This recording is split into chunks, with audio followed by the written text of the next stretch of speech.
to West Ham. Oh, he ran out. Has the ball in his hand. Spinning tough shot. Oh!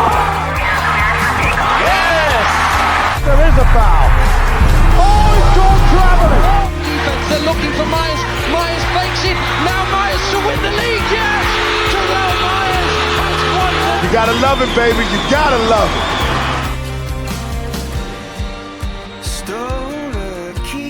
Well, hello and welcome to the BTR Show. It's me, Pabs. I'm joined by the brave-hearted Mr. Grant Young. We're going to be here for a while to chat to you about all things pro basketball. I mean, we've heard it's going to be the BBA. Not sure. I'm still wearing the BBL hat. We've just talked off air about me ceremoniously burning it. Don't need to burn it. It's memorabilia. It's the OG logo. It's you can't just discard things. Nothing crazy. Hopefully not. I feel like that's what's going to happen. The old stuff's going to go. How you been anyway, mate? I haven't seen you for ages. It's been a couple of weeks. We've changed the kind of format a little bit. In fact, before we get into that, if you want to get in touch with us, you can do so. Cue Dan Routledge. Get in touch with the show. Email hello@belowtherim.uk or tweet us at belowthepod. That's at belowthepod. Do it now. Awesome. We've got plenty of questions coming up later on the show. We're going to have a little chat. Probably just make our way through those, to be honest, because everything we sort of need to talk about is within those questions, and within multiple questions with one thing, which you'll see in a minute. But yeah, how you been? Is summer holidays started? It started early for you up there, didn't Yeah. Well, it starts the same time every year. We just get the whole month of July compared to you guys who get, and Englandshire who get August off. So yeah, all good. Typical Scotsman will moan about the weather when it's hot or cold, so we won't say that. And it's just been a total minefield this summer. Like, we've had a couple of weeks off, which I think we've both needed and feel partially refreshed and ready to go for whatever the madness of what we believe to be BBA will be, what will look like, what it will be. We'll probably disagree and stuff ourselves, which, you know what, it's all healthy debate. And you're 2023, 24 Pablo, the glass half empty, and I'm trying to go into back. I'm gonna no for you. I'm gonna try and start this season. Start at least be glass half full to start with. So hopefully, have you watched any basketball? I've watched a couple of the GB things. I watched some of the USA stuff this week, which has been incredible to watch them. I saw some clips of that. Play South Sudan firstly, and you know what? South Sudan should have had them. And then actually the same with Germany. Germany were really good. So it's put me in quite a good exciting place to see the Olympics, actually. You know what? That's going to be... The USA are the favourites, and I don't know if you like to hear this, Pabs, but LeBron showed why he's the best. Well, at the moment, I thought Steph Curry was awesome myself. No, that Germany game, LeBron won that, or the two games, the South Sudan and Germany. You'd hope so. He's probably the highest paid basketball player on the planet, isn't he? Irrelevant. The guy's like 40. Oh, it's irrelevant. All right, okay. I'm 46. I'm 46. What's that got to do with it? If you tried to jump and reach the hoop, you'd pull a hammy. I'll be honest, they've needed him because they've been pretty. And watched some GB stuff. Enjoyed some of the 3x3 from the start of the summer. Unfortunately, didn't see any of the women's stuff because I didn't stream that game against Germany, and then the South Sudan stuff was good, and that was actually all South Sudan who did that. So good for GB getting together. Some weekend teams out. I suppose there's guys playing some stuff in Canada and whatever else, taking the summer off. So yeah, it's I've watched. Is there a feed for that? Is there a feed for the Canada stuff? There is somewhere. I'm sure somebody shared one in the Discord. Yeah. I'd be half interested to look. I've been too depressed to watch basketball. I've been too I've not wanted to talk about basketball because, I know you say like it's a regeneration, almost like a phoenix from the ashes type situation, but the BBL, which I've followed for 30 odd years, is just gone, don't exist. And there's good people being made redundant, and it's just like it's spun me out in bad, and I'm sure it's doing that to a lot of people as well. And obviously, I think I said this a couple of weeks ago when I did my little depressing start to the podcast before. It's very self-indulgent of me to say things like that because obviously there's real people being affected. And I don't mean players who've been, on a hefty wage for the last couple of years. I mean people that are earning minimum wage, people that we know. And it sucks. Yeah, obviously, like people we know, people that we've got to know within the league when we, people we know in the league, people who've been around the league and kind of made sure the league operated for X amount of years as well. And yeah, it's not great, and it seems at times the information to them has been crap. Yeah, you just hope that the good news come for these people and they can pick up something quickly. We know people who it's quite hard at the moment and not really sure what's out there or what to expect as well. So yeah, it's never a nice situation. Yeah, it's a strange one. But actually, on a lighter note, tell everybody you met at Chester Zoo. Oh, I mean, friend of the show, my new best friend, as we share, obviously, the love for animals and the zoo. I told him on the show I was going down to Chester Zoo this summer. Get to the ticket, guess no other than Coach Ben Thomas. It has to have been pre-organised, surely. I mean, Ben's not asked my mobile number yet, so we'll wait and see if that changes this season. But no, I had a good day at Chester Zoo, bumped into Ben in the morning and exchanged some quick basketball chat, and my wee one was straight off because she's clocked the elephants were out mucking about, so she was off. So it was a quick hi, how you doing? Blah blah blah blah blah, and yeah, off we went. Never saw him again during that day. Maybe avoided me. Did you not? Oh, mate, I was place. It's a quality place. It's a quality. You'd have met back together and got some lunch and shared a yarn, picked his brains, talked to him about new investment and whatnot.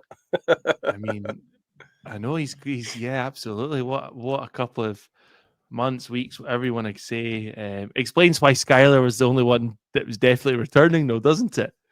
Yeah, I didn't get that. So it's to do with his company? No, it's his mum. Oh, was it? Yeah, near enough. I didn't get the thread of that. So it's her company. It seems to be. Seems to be. Well, that's fun. That is fun. I love it though. Yeah, good. But no, it was, you know what, good time out. It was, if you ever want to go to Chester Zoo, people, I recommend it. It's phenomenal, great place, and good fun for all ages. All ages.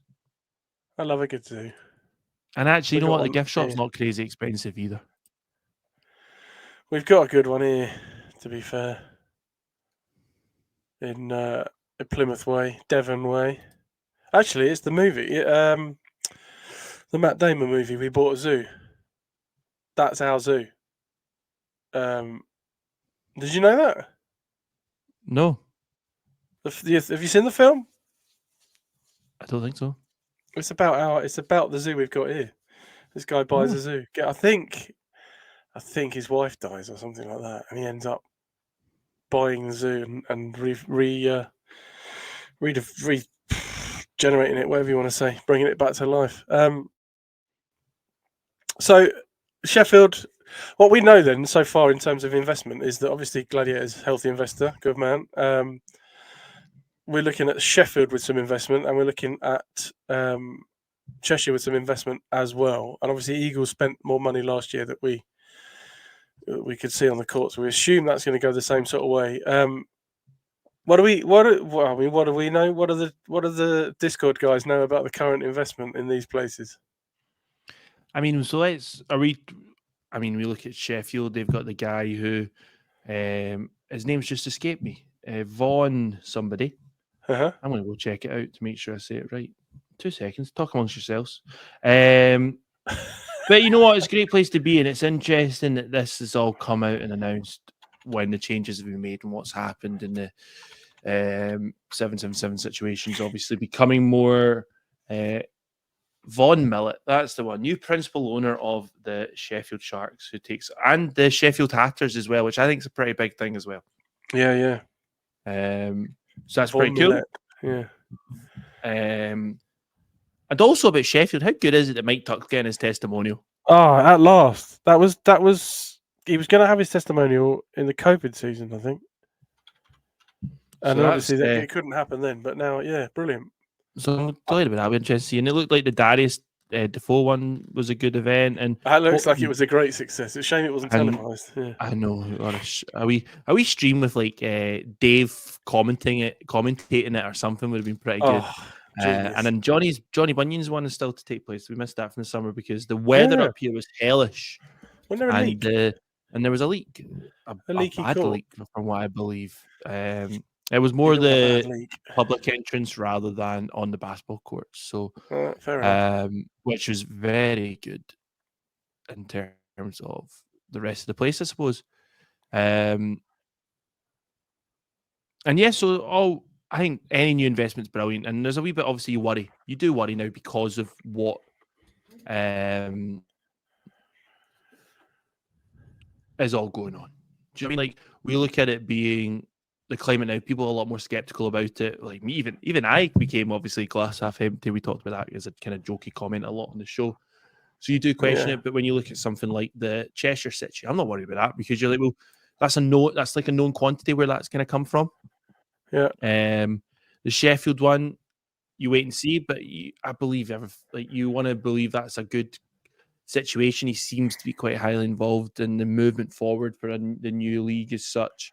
So all should be quite good. And I suppose we read today about the potential chance that there is people looking to buy a London franchise, which will be interesting to see. Is I think a lot of people in the league believe that you need a London team or a team named London to kind of survive. And then we see as well, I suppose, the other off-season move. With talking about how many teams we're going to have is that Surrey seems to have parted way from the university. And going as just, I think it was Surrey basketball. So one just see there's a few chat about name changes for them as well. So yeah, we'll touch on that a bit, I suppose about a wee bit later on. But yeah, you know what? It's been a turbulent off season. We're beginning to now hear new players be announced. Leicester have named 2, one returnee, one newbie. We obviously knew Skylar White was coming back to Cheshire, and now he's got a straight phone line to the bosses when he's not happy about his court time. He goes, Ben, just going to phone my mum. Ben, my mum's on the phone. Here she is. He's not been allowed to shoot enough threes. I don't think that's ever going to happen. He'll never be not allowed to shoot the 3 ball. Not for Ben Thomas. Not for a Ben Thomas team. I know. So yeah, and you know what? It's I'm excited to see what happens next. We believe the name of the league is what it is, what we've said, and it's been reported elsewhere as well. And it's just waiting to see confirmation on new teams. We've obviously known the situation around the league in terms of who controlled what. If there is a new buyer for London, potentially really good news. Manchester, we believe, has a situation where it might be quite good. And obviously the sad thing is for us, for you, and whoever else, is the uncertainty around about like Plymouth. And that's where the sad thing comes. It's like it's almost as if that's the collateral damage, and no fault the hard-working people who have done the Pats, who saved the club and such. You touched on the Lions buyer. That seems to me to be more complicated than they let on. It has to be, doesn't it? I mean, the way that is set up at the minute with 777 ownership, there's no sign of them becoming or announcing they're insolvent or anything like that. They've just disappeared. Obviously, if they buy up, there's going to be debt involved with it. I don't know if that's as simple. And does the new league let them in? Do they look to see where the investment's coming from? Because if the investment is being head up by somebody called Wash Jonder, then do you know what I mean? Like if it's any kind of and evidently Lenz Balan was knocking around in the GB USA game, looking nonchalant and enjoying himself, which while some of his staff aren't getting paid, and some of the 777 staff, and I mean that across teams, aren't being paid. Left a bad taste in many people's mouths. You wonder what entity it is that's taking it on, and what that's going to look like, and where they're going to play, because there's rumours that they're not squared up with the Copper Box. That's rumours. I don't know that to be the case at all. But if you assume in the last month that nobody in that place has been paid, then you probably assume that, you know, the venue fees may have not have been paid. Then you look at Manchester and you think, well, all we know about Manchester at the moment is that Dominique Allen is there in the office trying to keep things afloat. And we know the staff aren't being paid. So at the moment, she's doing that for nothing. And I hope Ads is looking after her up there, because I know they work together for a bit. And then you look at Plymouth, and it's the same situation. There's obviously a few more people in the office, none of which have been paid, all of which have been advised. I mean, everybody across the BBL ownership bracket are being advised that redundancy is something that they could claim if there's a breach of contract. A breach of contract will be after the 31st of June. So if they're not paid, then they can chase that up. They're being told not to chase it up with ACAP. They're being told to chase it up with 777, but there's no one here from 777, so that's a difficult one. 777 don't look like they're going to be making themselves insolvent, so it's even going to be tougher for them to claim money back. There was Phil Brown sent me a link to what they did with the guys at Bonza Airlines, and because they're because they're not insolvent and they still exist, the only way you can get your money back is by chasing them up, and they don't want to know or care. So tough situation. And I know for a fact that most of the people involved with these, that are being paid minimum wage by a league that no longer exists or can pay them, they're all looking for other employment. You got to. You can't pay the bills on nothing, which leaves you in a situation where you think, what's going to be left of those three teams? Okay, Lions potential buyer, Giants has gone very quiet. We believed Russ Levingston was going to have something to do with that, but nothing's surfaced yet. And obviously their ownership is BBL, so that's another tough one, because the investors obviously are difficult to find. Yet they seem to have got a buyer for London. So it's a tough one. It's a tough one down here. It's really tough. We've got a couple of players who live in Plymouth who were essentially signed on for next season, and now it's the kind of not knowing. It's the cryptic messages and things that are, we're trying. Okay, good. There's a plan. Okay, fine. It's not you're out or you're in. It's maybe, and maybe doesn't pay the bills. Essentially. And then we obviously had a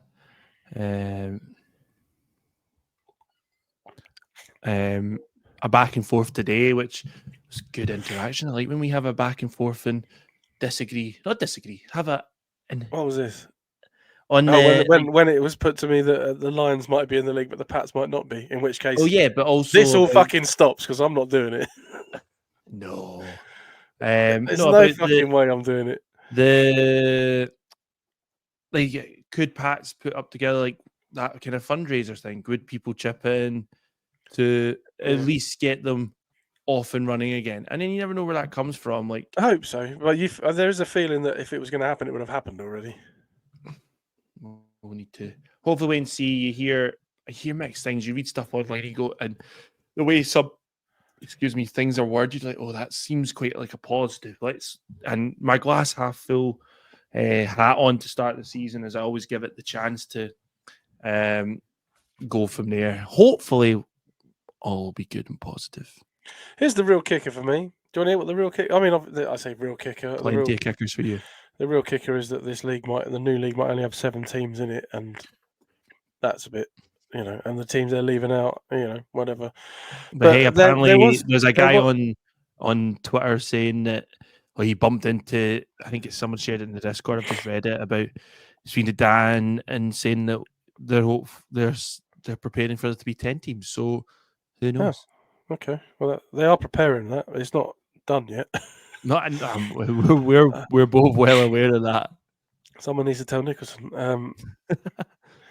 The thing that really was kind of a nail in the coffin in a sense was that there was money available. There wasn't a lot of money available, but there had been money made available by Biffa, the BBL sponsor, for its employees to have some money, not all their money. I think we're looking at maybe slightly over half the money they would be owed for the month's work.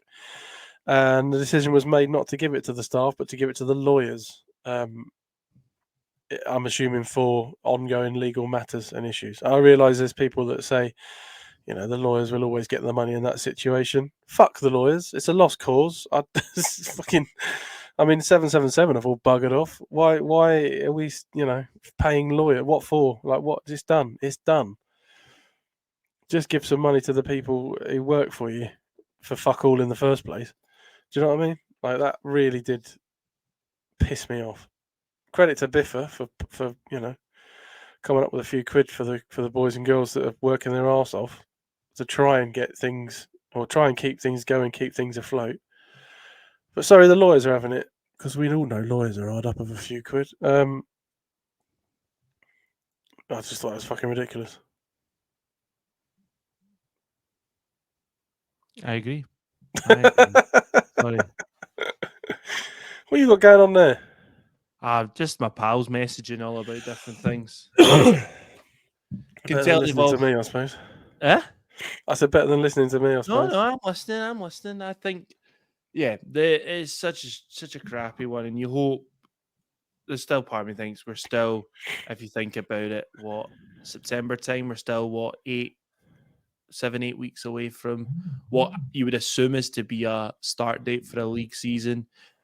Gladiators are obviously confirmed in Europe, which is incredible. To be doing BCL qualies and then definitely Europe Cup. Yeah. And I think I'm going to try and get out to Ludwigsburg for an away game. Yeah, nice. I'm going to go hunting for some Euro dates so I can put them in my calendar. And then obviously Bristol and Newcastle and EMBL.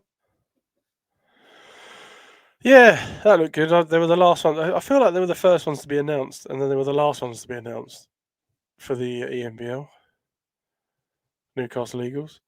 Yeah, it looks like, because I thought they announced that at the end of last season, and then so they were the last announced ones it. to go on. Yeah, I think the issue is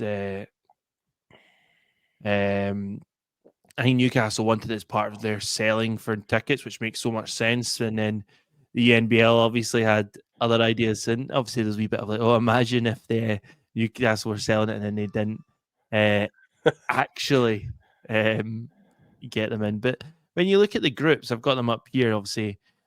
It does look like Bristol are in the more difficult group with Bakken and Bamberg and even Basket Brno from Czech are a strong team. Newcastle have Dziki Warzaka, Polish team, who I think that's the team that Ricky McGill signed for. Yeah. Which is pretty cool. Spartak Pleven, they have signed Christian Keeling. So and there is a few teams that actually have. Yeah. Oh, Christian Keeling, when he was here for a few months he made us good during the COVID season. Won us a couple of games when we didn't deserve to be anywhere. But he's a quality player. You don't play for North Carolina, and if you're not a player, you play good minutes for North Carolina without being a player. So even get chosen to selected to be in that roster, you've still got to be decent. Yeah, absolutely. So some quality games, hopefully. And even then, you're like, that'd be a good matchup. You would assume Newcastle with the easier, or both teams, I suppose, made the playoffs. You'd assume again that both would. Bristol maybe find it a little bit more difficult, but we're basing that off last season's roster. Yes. Zero idea what either of those teams will do. All we seem to have is the exodus of news right now of players leaving. You're obviously disappointed about Samuel Adowa, who seems to be off to Germany. He's class. If we could have a full season of him playing 30, 35 minutes a game, it's a big loss. Class player. And then I suppose Holmes. He did what he did, playing 2/3 of the season and less than 20 minutes a game. It's insane. Insane. Shall we actually before we're going to do some listener questions? What time is it now? We're nearly 25 minutes in. Some of this we're going to chunk and stick on YouTube. Head to our YouTube channel. Just search for the Below the Rim podcast, I think, on YouTube. If you haven't subscribed already, do so. There's a whole bunch of crap on there already that you can scroll through and enjoy. This coming season, if we're spared, all things considered, we've got a few. I say a few. We've got a lot of segments that we're going to add to the show to try and give it a little bit, maybe more formative, because some of us work very early the next day if we record this on a Monday night, which we usually do. Although we might switch it to a different night depending on how we all feel about that. We're going to have weekend wallopers, which we need your help with as fans and listeners. We need you to send us time, because if we miss it, that is, we need you to send us little timestamps of funny things that you've either seen in the crowds or that you've witnessed on the court. Somebody's thrown a particularly bad pass. Somebody's done something stupid. Or anything you can see that could be categorized by us old people as bloopers. But yeah, we give it the tag weekend wallopers. We're going to have the BTR soapbox where one of us or all of us, and I say that bearing in mind Wayne P, AB, Ads is trying to come back as well. I spoke to Ads recently. He's doing well. He's got some stuff going on, but he's looking to come back. Yeah, and whoever, and Nicholson, of course, have something they want to get off their chest. That's for the soapbox section. Grant's going to give us Grant's game of the week. He doesn't know that yet, but there you go. He's going to tell us. Surely it's just going to be every week's going to be Gladiator Corner. I fucking hope not.